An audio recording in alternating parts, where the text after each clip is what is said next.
"Neighbor, what is the meaning of this?" they asked.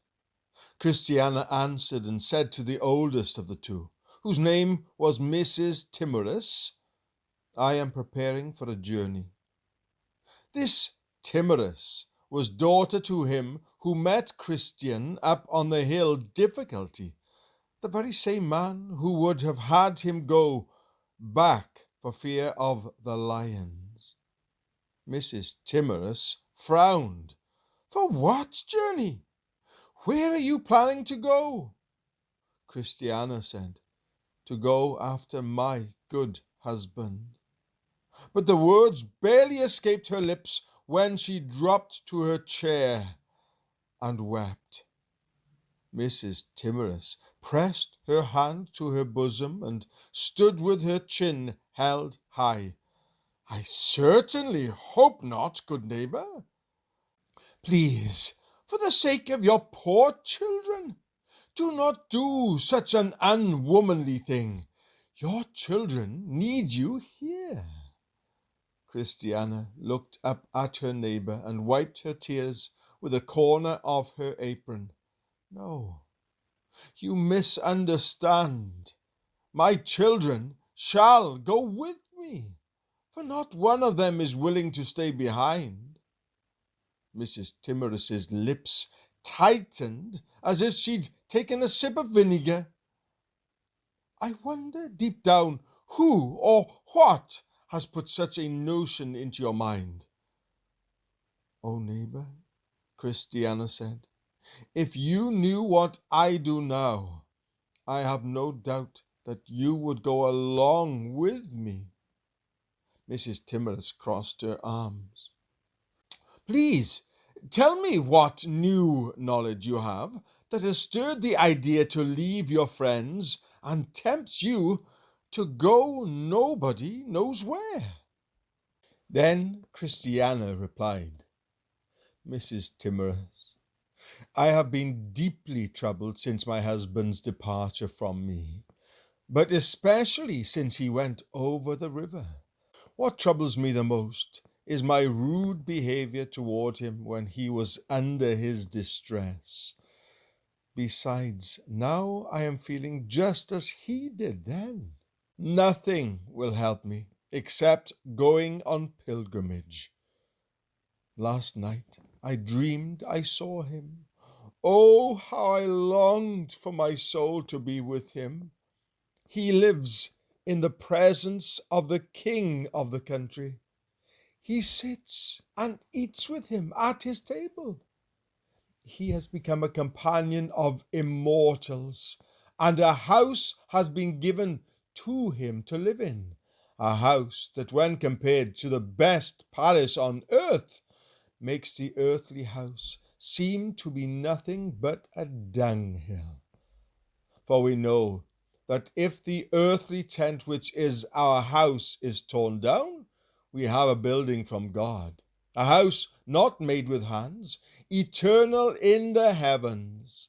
For indeed, in this house we groan, longing to be clothed with our dwelling from heaven, inasmuch as we, having put it on, will not be found naked.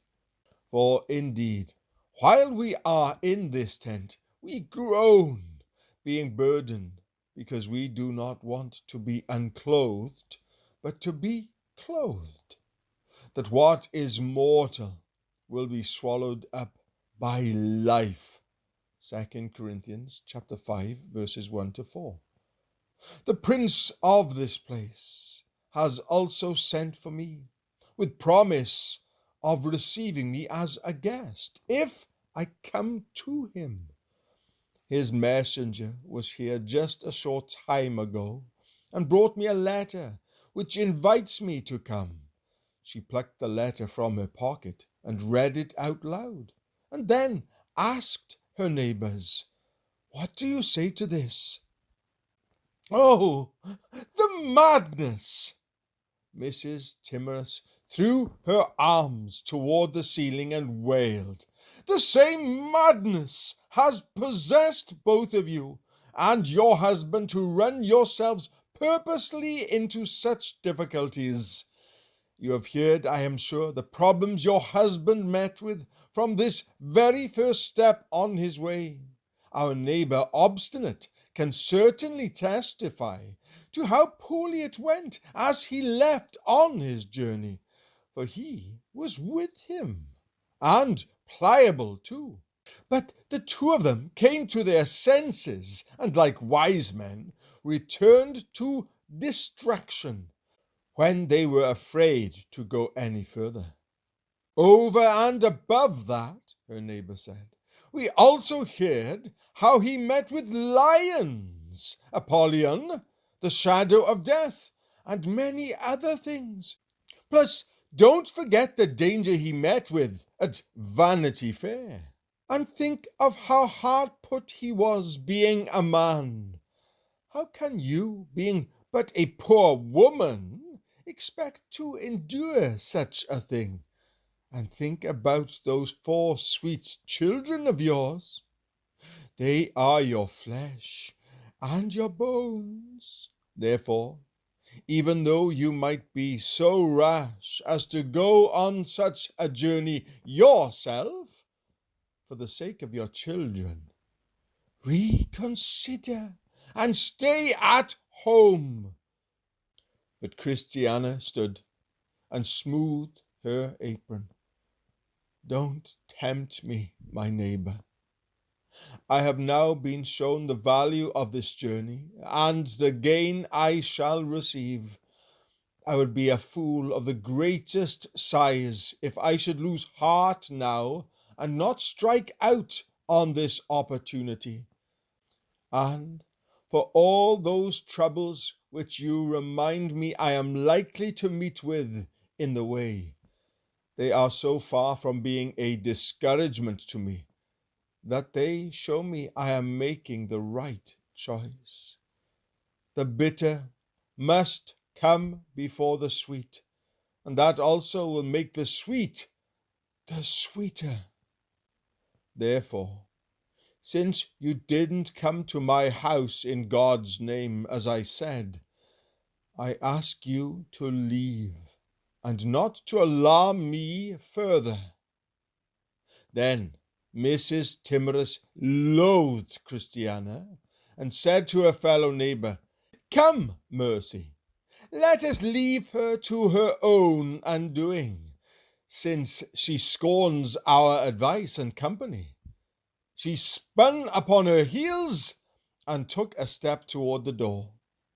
But Mercy stood firm, for she could not so readily conform to her neighbor's wishes for 2 reasons. First, her sense of pity and kindness ached for Christiana. So she said to herself, if my neighbor Christiana feels she needs to go, I will go a little way with her and help her. Second, that same sense of pity and kindness hungered within her own soul, for what Christiana had said had taken hold upon her own mind.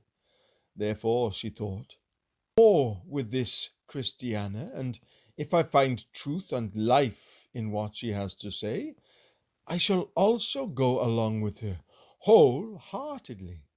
It was after thinking these things through that she answered her neighbor, Mrs. Timorous. Neighbor, Mercy said, I did indeed come with you to see Christiana this morning, and since she is, as you see, making her last preparations to depart this country, I think I'll walk a little with her this sunshiny morning to help her on her way. But Mercy chose not to mention her second reason, and just kept it to herself.